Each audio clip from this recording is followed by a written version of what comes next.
Овој пат мој гостин е Бубе Студио Ин. Тој е еден од најпознатите стилисти кај нас во Македонија. Бубе, добре дојде. Чест и задоволство ми е да бидам дел од твојата емисија. Благодарам. Веќе нели сите знаат твојата животна приказна. Тој дел ќе го тргнеме, бидејќи овој пат ќе зборуваме за нешто попозитивно, поедукативно, за младинава да знае како да расте како тебе и да биде борец, така? Така. Ќе започнеме од твоите почетоци, бидејќи има нели многу млади деца каде што сака да бидат на твоето место, да им малце да ги потурнеме како да останат познат како тебе стилист. Па вака, веројатно, како и секој почеток, на никого не му е лесно и едноставно да може да функционира, така да секој почеток има и своите шкоти. И меѓу другото, и ја истиот проблем го имав, така да почнав, да кажем, на своји 13 години да работам, нормално да го изучувам овој занает. Може би силом прилика имало некои моменти кои што ме натерале да морам сам да се снаоѓам на овој свет. И едноставно мислам дека желбата е таа која што треба да има секој за да сака да работи оваа професија. Како се створи таа твоја желба?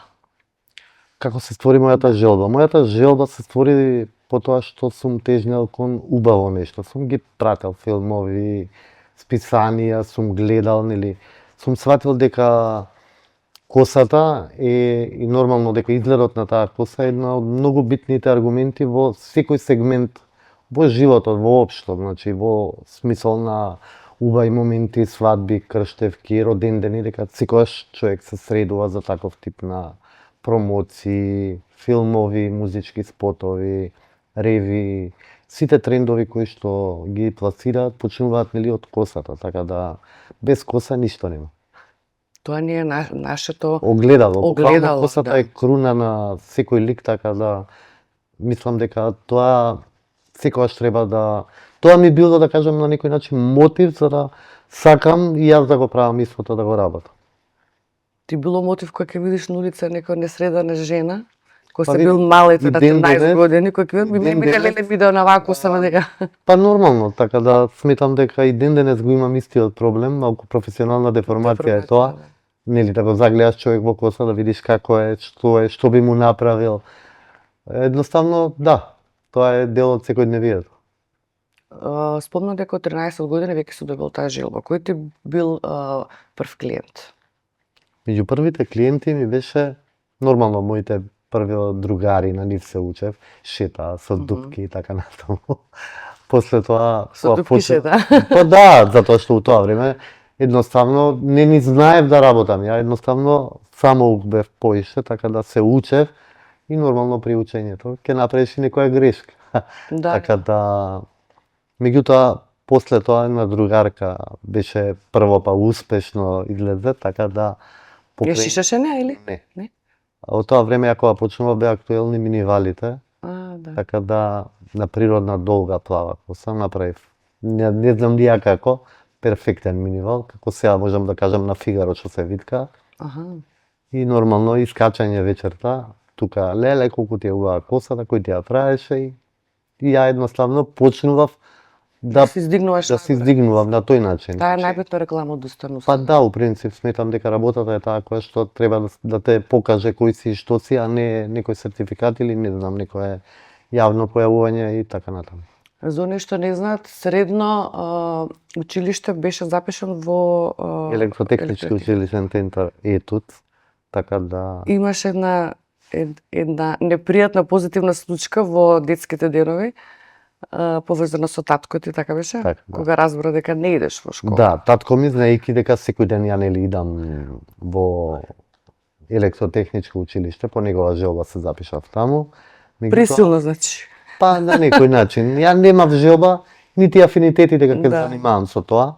Знаев едноставно уште од тој период дека не е тоа за мене работа или професија некоја која што би ја одрал. Така. По договор со мојата мајсторица, да кажам, каде што работев, она ми рече дека може да се запишам вонредно и дека она ќе го финансира моето школување, така да навистина бев пресреќен. Еден преубав момент кој што направи еден голем преокрет во мојот живот, кој што ми даде, ете да кажам, некоја мотив и желба за да бидам успешен и да се трудам околу тоа, да го надоградувам у секој момент, така да многу сум драг на тоа. Со татко ти кажа? Значи едно утро татко ми испраќа нели у школа, мислејќи дека идам ја во електротехничкиот центар. И умеѓувреме од мене ме прашува кога има родителска, нема. И вика, бе, нема шанса, вика, толку време да не Да не го те повика. Да. И едно утро, не знам како, он одлучил да види, да праша каков ученик сум во школа. За цела среќа, ја бев сосема солиден ученик, да кажам, добар. Немав оцени за полагање и така натаму. И одивам во школа и ме бара, вика, тој ученик бара таму по дневници, врсат, лицат. Нема, бре, човек. Како нема, вика, садајле го пратив У школа? во школа. И после некое време, листајќи ги сите дневници, пошто тоа беа многу генерации од тоа време, да не кажам некои 14, можеби паралелки беа. Искача момент дека јас сум отписан, му кажува. Тој нешко шок има. Нервен слом, ако не доживееш. И меѓувреме дознава каде работам и се јавува на газарица и коментира демек, леле, сега ќе дојдам јас таму, што бара он кај тебе, не знам ова, не знам она, ја бев у стрес невиден. Колку имаше тогаш? 5-16, така да. 13. 13? 13. Значи баш дете. Баш дете. Така да во тој период тоа за мене беше голем стрес, што ќе биде, како ќе биде, леле, како ќе биде, затоа што страхопочита према родителот ми бил секогаш на највисок левел. Затоа што, меѓутоа ете, јас направив тоа што направив.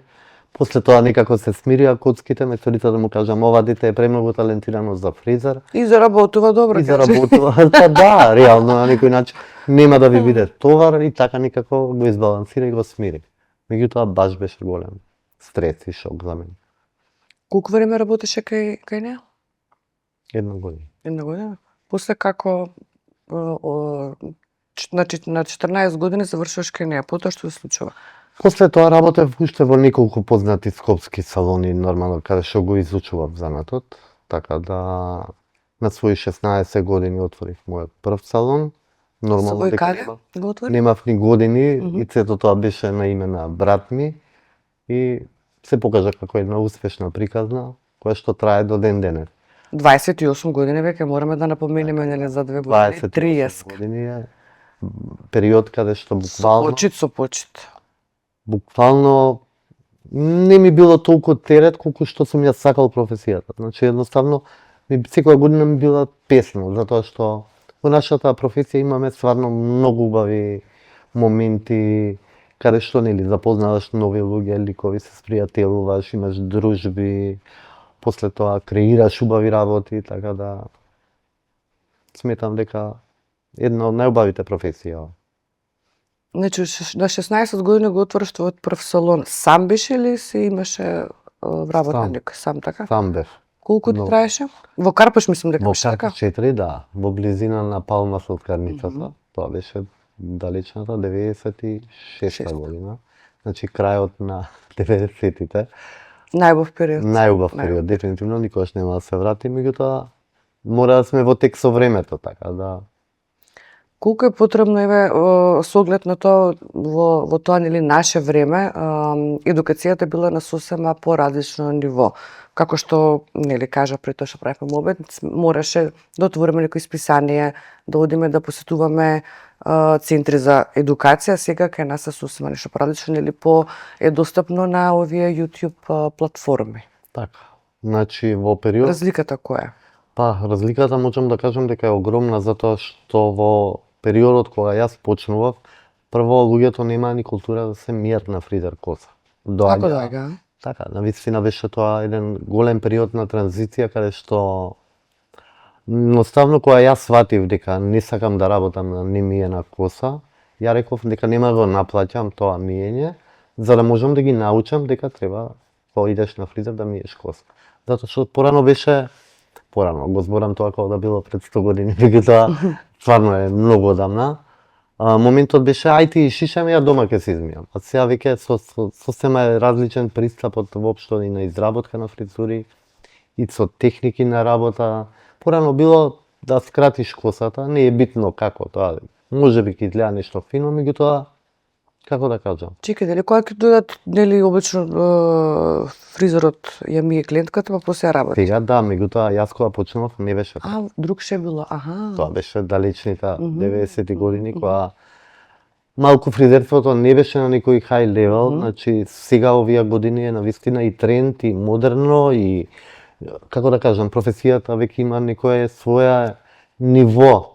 Така да во тоа време едноставно беше најуназадена професија, затоа што ако работиш фризер нели било ти коси цел живот со влакна ќе бидеш ово она, а сега веќе доведена е до едно сосема поинакво ниво каде што веќе фризерството е естетика, значи креираш, буквално градиш имидж на еден лик, го адаптираш према нели ликот, цртите, тенот, бојата на коса ја определуваш, така да сосема е поразлично од тој период и сега.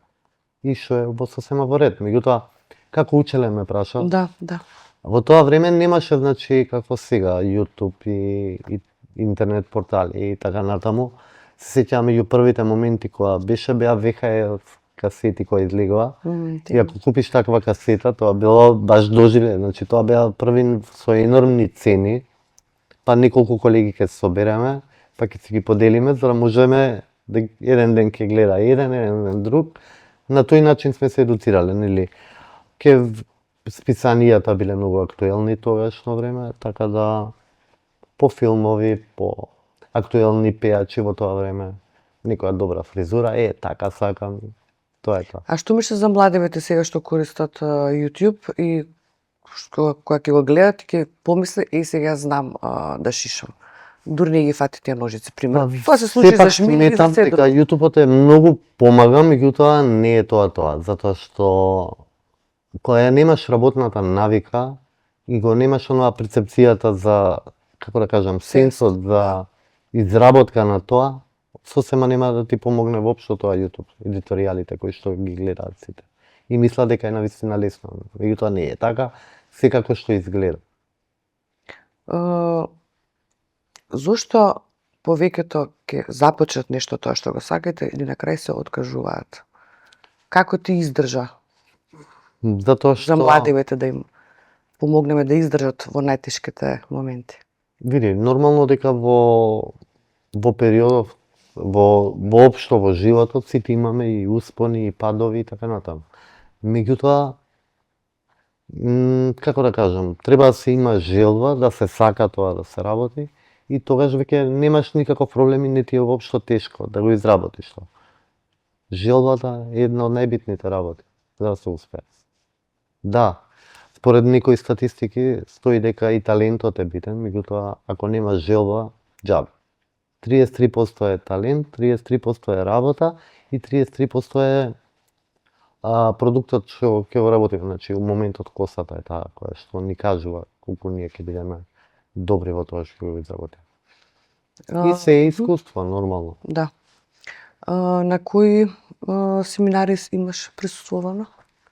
Па голема е плејада е изборот на моите семинари кои што јас сум ги посетувал годиниве, така да и ден денес тоа го практикувам. Едни од најголемите кои што би можел да кажам дека навистина многу ми помогнаа во мојата едукација, нели, и усовршување беа Париз, во лабораторијата на Дукастел, значи каде што ги усовршував боите, колориметиката, кругот на бои, основни бои, техники на работа, техники на шатирање, на нијансирање, употреба на фолии и така натаму.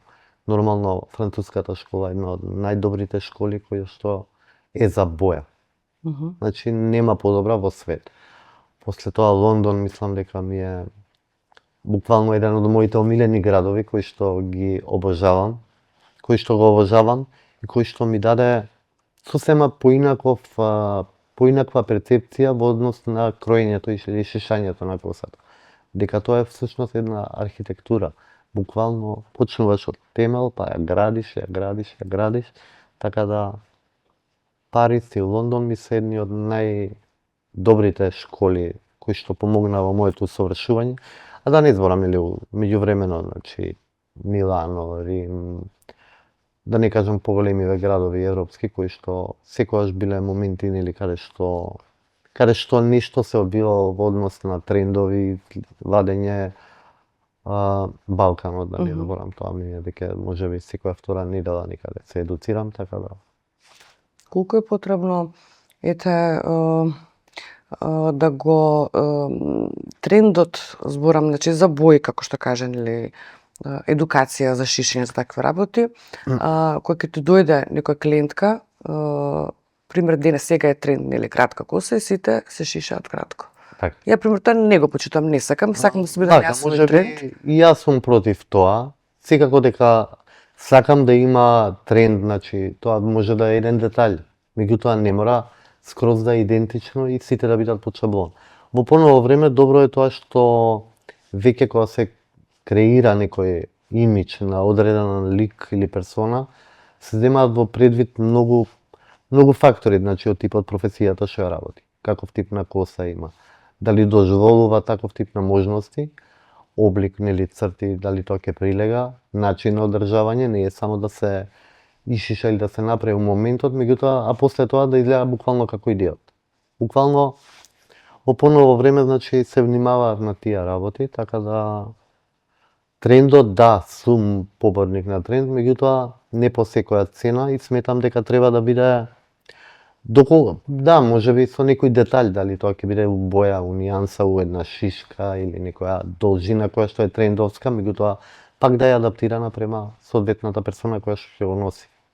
Што не може да биде наметнато, нели, пример, или не знам, црна. Има и такви ситуации каде што буквално, нели, сакам и крај, меѓутоа секогаш и моите вработени ги учам на пристапот према тоа ми интересира, каков еден пристап кој еден клиент, каде што... Значи, сите работи треба да се земат во предвид. Облик на лице, квалитет на коса, можности и желба на самиот клиент, што сака. Сите тие работи кога ќе се спојат, тогаш добивам една убава приказна, како да кажам, една убава целина. Што е сега тренд? Оваа сезона, значи, се враќа трендот од 80-тите години, каде што е многу волумен, многу степенување. Значи, како... Тапирана коса или како? Не. Природно сега. Волумен. Значи, волумен во однос на виткање, во однос на фенирање, каде што се добива многу волумен, многу да има мувмент, подвижност на самата коса. Веќе оние пеглани, залепени форми, не се толку. Ко моја се не, а јас ја сакам, се ја носам. Да се расшалиме малку. Си имали некоја несакана случка, некоја клиентка да ти извади од контентот онака, да сакаш да избркаш од салон и да се воздржиш? Па добро, знаете како, кога работиш со луѓе... Колку е потребно да тој притисок да го првин треба да ставиш на имаш баланс? навистина нерви за да ги исцрпиш сите луѓе. Па реално сте психолози, психијатри кои почнаа да ви се искажуваат сите, денеска вака ми помина денот вака. Значи ние сме и психолози, и психијатри и треба да ги сослушаме и треба да најдеме решение на желбата нивна што ја сакаат и да одговориме. Меѓутоа, нели, не секогаш можеш да одговориш на нешто ако косата е запалена, а бара нешто што не е сосема, значи, во однос на, како да кажам, во однос на хемиската дејство на влакното нема да го исцрпи, не би се нафатил по секоја цена. Ама желбата е таа, не може. Едноставно не може. Моето е до тука, можеме тоа да го направиме, тоа, ама не по секоја цена.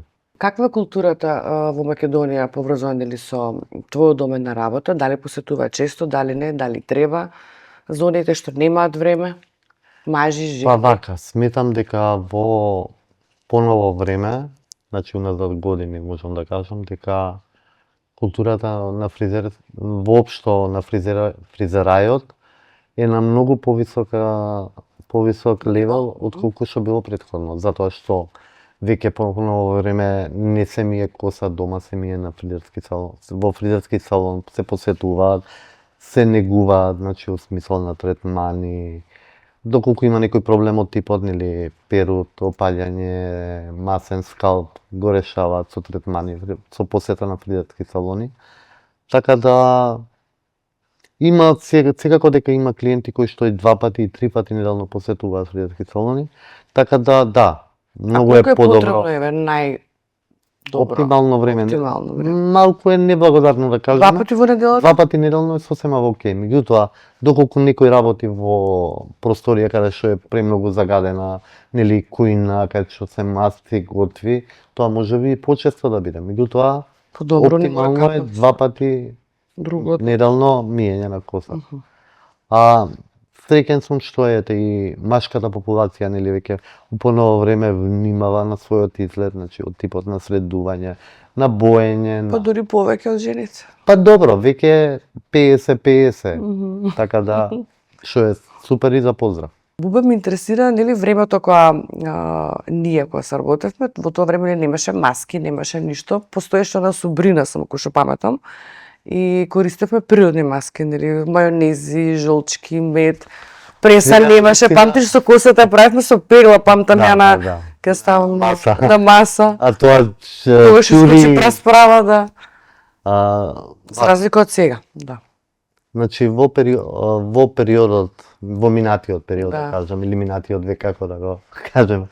Меѓутоа, навистина ние сме немале голем избор на продукти за нега, бои, се знаело, имало еден бланш, некои фарби, трио колор у тоа време, што се сеќавам. Нити имало фигара, нити преси, нити ионизирачки фенови кои што не ја оштетуваат косата и така натаму. Како изгледаше тогаш едно влакно на една жена? Ме интересира. Значи, за разлика од се. Тогаш не знам како да кажам, сум гледал само да изгледа убаво, естетика. Такве ќе се шалам. Многу било тогаш. Што користите тогаш освен шампон? Шампон и субрина. Субрина. Тоа биле основни работи кои што биле.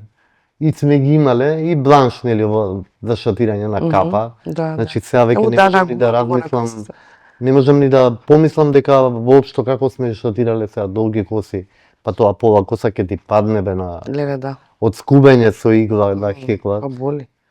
Значи тоа е, ограничени сме биле. Меѓутоа, фала му на Бога и среќен сум што веќе сите тие работи се зад нас, така да во ова време во кое што живееме имаме буквално една плејада на производени продукти, апарати соодветни кои што на многу подобар левел можеме да котираме за разлика од тогаш. Така да во тоа време, значи, секој ќе разберам дека ставале мајонези и јајца и дека спиеле со тоа, стварно е смешно, затоа што и ден денес се уште има такви ликови кои што мислат дека мајонезот ќе помогне, меѓутоа мајонезот е за јадење, не е за... А ја мајонез ја прв пат слушам дека користеле. Па мајонез, јајца, рецimo. За јајца, да, значи, после тоа не можеш да се одмиеш. А сега веќе сето тоа е толку софистицирано, направено е во специјални маски, значи прво со и концентрирани се баш доста добри, да. Вистина супер делуваат.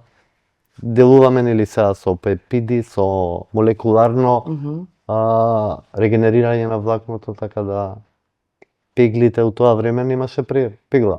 Пегла за алишта се користела и за коса. Па ја така се пеглав кога ќе ми тега. Меѓутоа веќе сега е на многу високо ниво. По-високо ниво. За една девојка кога нели влага во продавница, што е битно description да прочита за нели заштета на коса, за ваква за наква? Колку временски треба да ја користи?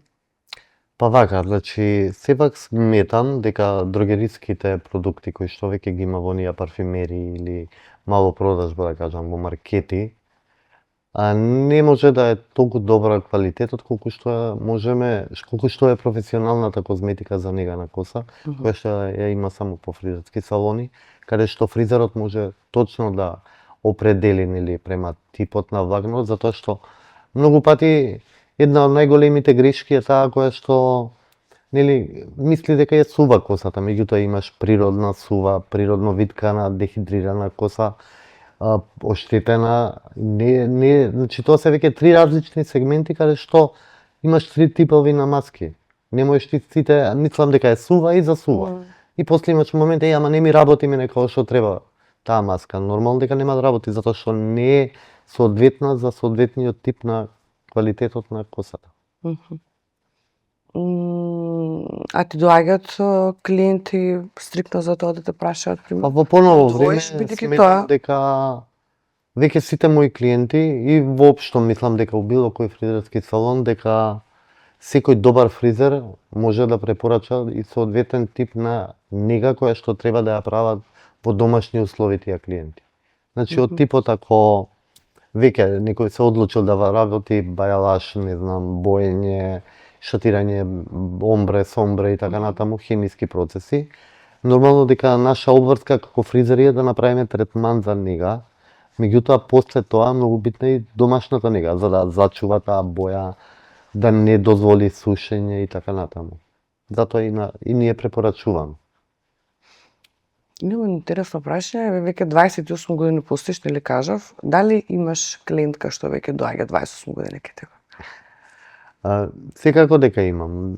28 години, мислам дека минатата година дека почина на повозрасна господја која што буквално од самиот почеток до вани ми беше клиентка, иако беше веќе во години, не можеше нели да се движи, да не врира толку, меѓутоа желбата доека мене беше огромна и навистина ми беше една од клиентите која што навистина многу ја почитував ја сакам. Убави моменти имаме во нашата работа секогаш, затоа што со нас клиентите воопшто знаат да споделат и убави и неубави моменти, а ние сето тоа треба да го избалансираме и да го примиме во себе. Во однос и на енергија тоа. И по тоа е многу тешко ти секој да слушаш разни приказни. Мислам, јас знам и оваа работа моја, нели, од претходните емисии, тешко е реално. Така. И тешко ја да го представам на гледачите, нели, а тек кај тебе тоа секојдневно што е. Секојдневно. Пак поминува низ тебе и тоа и тоа мора е стрес. некои канали каде што ќе ги филтрираме сите лоши работи, ќе ги оставиме добрите кои ќе ни дадат мотив и подвиг за да се движиме понатаму. Така. И понатаму. Да. Така да животот сметам дека е некогаш е и суров, меѓутоа треба, како и мене што ми се десија некои здравствени ситуации, меѓутоа сметам дека треба да се продолжи и да се гледа било прошло, така да гледаме напред. Да, те не можеш да го вратиш назад. Така е. Како што каже една од претходните емисии, живееме за сегашноста, така. Така е. Секогаш. Да. Кажи ми интересен пример, некоја клиентка, анекдота некоја што си има Па има тоа, значи тоа секојдневно се Има слушната баш нека ти што се ја тера лампула да стави нешто друго што помисла. Да, бидејќи сум нели од малку едно поодминато време, имало, да, имаше периоди кога веќе ги донесоа, нели, почна веќе да влегува убава германска козметика, да кажам, кај нас во Македонија. Беа еден или два бренда кои што за нас фризерите беше навистина вау, престиж да работи со таков тип на козметика. И нели, малку беа неуки самите клиенти, не у смисол неуки, меѓутоа не знаеа што све имаме, нели, од плејада на производи. Така. И ти као фризер треба да го понудиш тоа. И ја на една клиентка ја викам, сметам дека на вашата коса дека е премногу дехидрирана, сува и така натаму, нели? Потребно е малку ревитализација која што можеме да дадеме со ампула. И јас се упорно тоа го објаснувам неколку пати. Имаше момент кога не, ајде нареден пат као.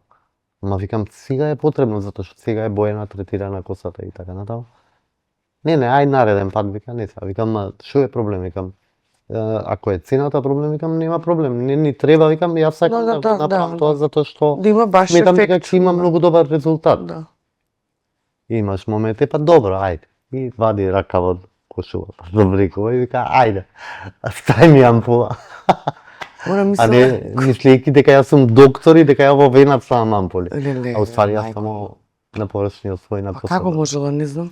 Ма добро, нормално. Или кузне кај бил паметот. Се ти третираш коса и боцкеме. Да. Тоа можам да го кажам како една таква поинтересна случка.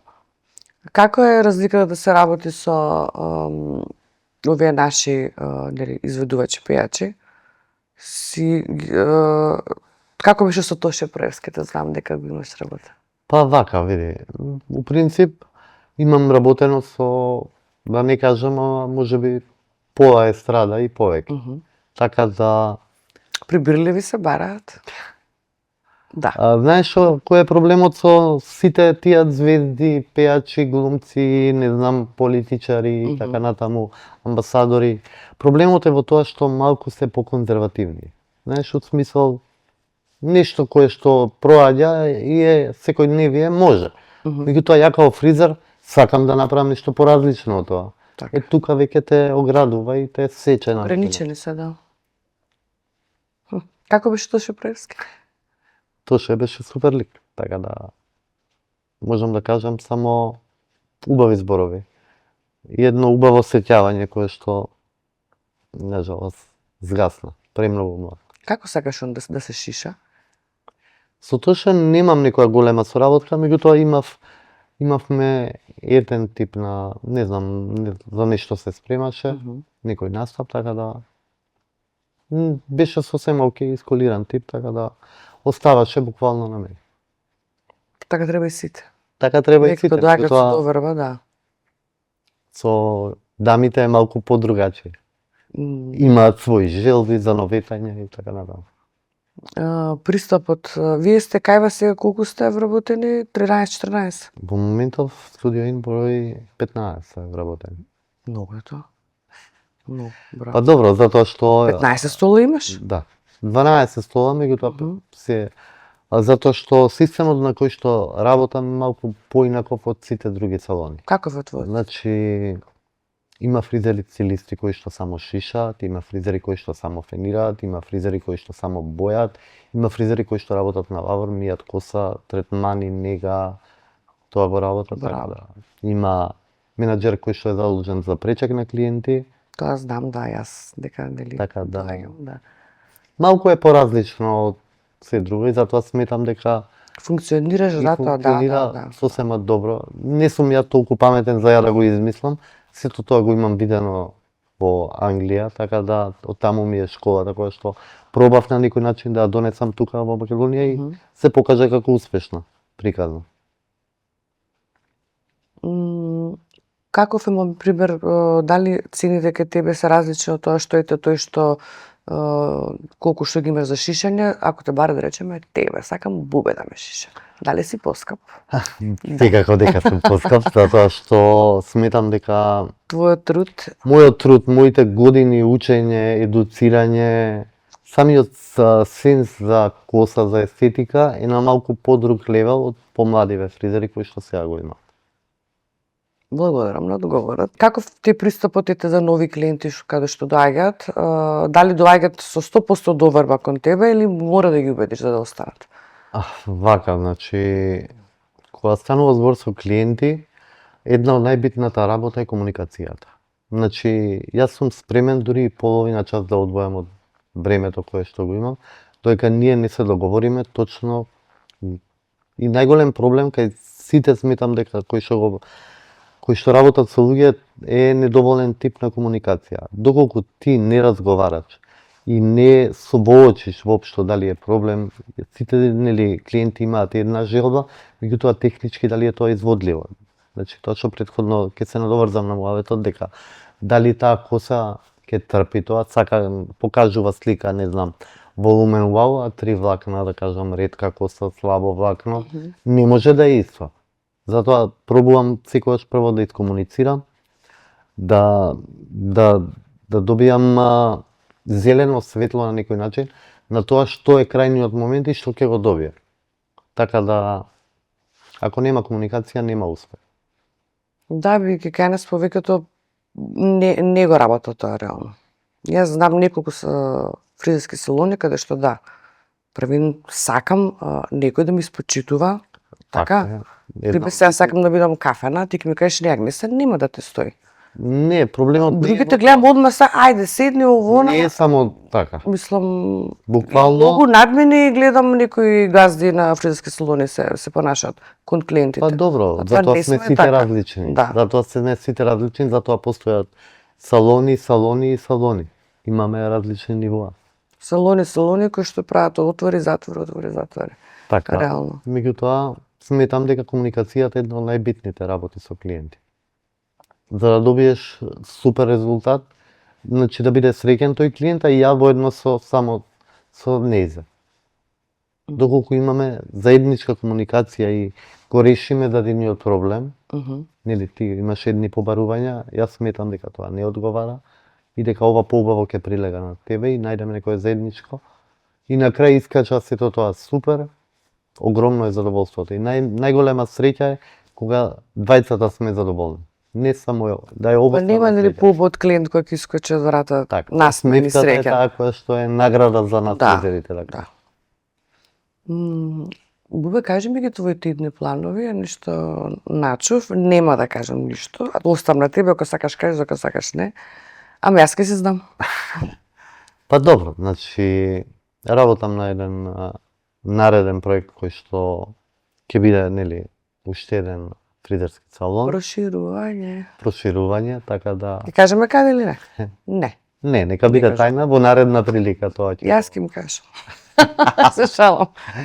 Во наредна прилика ќе го објасниме, меѓутоа сакам да им дозволам да кажам на македонската публика да имаат малку повеќе можности да бираат каде да. Тоа ќе биде нешто поразлично, така? Малку поразличен концепт. Добро. Така да живи били па видели. Се надевам дека. За колку време? Па најверојатно после летото. После летото, супер. Кино го има отварање, така? Каде што треба да се одмориме или да се наполниме со нова енергија, да црпиме инспирација и после лето да можеме да почнеме и да функционираме на едно малку поразлично светло од тоа до кое што сега функционира. Спреми се, тоа ќе биде реално многу тешко, од салон со 15 стола и нешто ново. Пак ќе се растргнеш на поголем салон, така да. Ја у принципи секогаш сакам да работам тимски, значи мојата визија за салон не е ја еден како човек дека мој све. За мене богатство е луѓето. Колку повеќе луѓе имаш и колку повеќе го споделуваш знаењето кое што го имаш, за мене навистина ме прави среќен, затоа што многу салони по Скопје, можам да кажам, а можеби надвор од Скопје, низ Македонија, веќе работат успешно и сум навистина горд и среќен. Што тоа? Сакаш ли конкуренција многу? Дали е здраво да имаш конкуренција? Навистина здраво е да имаш конкуренција затоа што имаш желба да се бориш, да направиш нешто подобро од тоа кое што веќе го работиш. Меѓутоа секогаш сакам лојална конкуренција, не сакам лојална, зашто има некои салони, нели пример ти отвараш на тоа и тоа место, пред тоа има тока уште 2-3 салончи, намерно нели се те превуваат за да не опстанеш. Па добро, тоа е македонски синдром на кој што навистина не можеме да девуваме. Јас сакам конкуренција, баш сакам. Сакам и ја. И стварно е здраво. Уште здраво е да има затоа што се трудиш и се бориш за уште подобро да го направиш од тоа кој што. Не сум гледала кој што дали тоа работи, јас си по моето си терам. Нормално. Кажи ми јубилеј за крај, каде ќе правиш? 30 години се наближува, 2 години. Се наближува. Брзо ќе летат. Не би сакал да откривам детали, меѓутоа стварно тоа ќе биде еден убав настан, каде што Мене ќе ми кажеш. Ќе бидат поканети сите мои клиенти уназад годиниве кои што доаѓаат, нели, познаници, пријатели, каде што навистина би сакал да направам едно обележување од моите 30 години работа и кариера. Тоа е многу добро, бидејќи многу кога не прават нешто таков некој евент, не ги канат соработниците, туку ги канат познатите. А тоа е најголема грешка. Јас прво што ќе направам, клиентите ми се најбитни. Клиентите мене ми се најбитни, така да затоа што и живеам и творам со нив и работам, така да првин сакам нив да ги спочитувам, а сите од страна се добро дојдени, така да. Така е. Бубе ми беше чест и задоволство, благодарам нели што ми беше гост, срам дека убаво се помена. Дека младина ветеќе. Ти благодарам навистина што бев дел од оваа емисија и конечно сум среќен што можевме малку да позворуваме околу фризерството, затоа што фризерството е нешто кое што го сакам, го негувам и конечно имав желба, момент да го споделам тоа со тебе и со твоите гледачи. Ти благодарам. Поздрав до наредната емисија.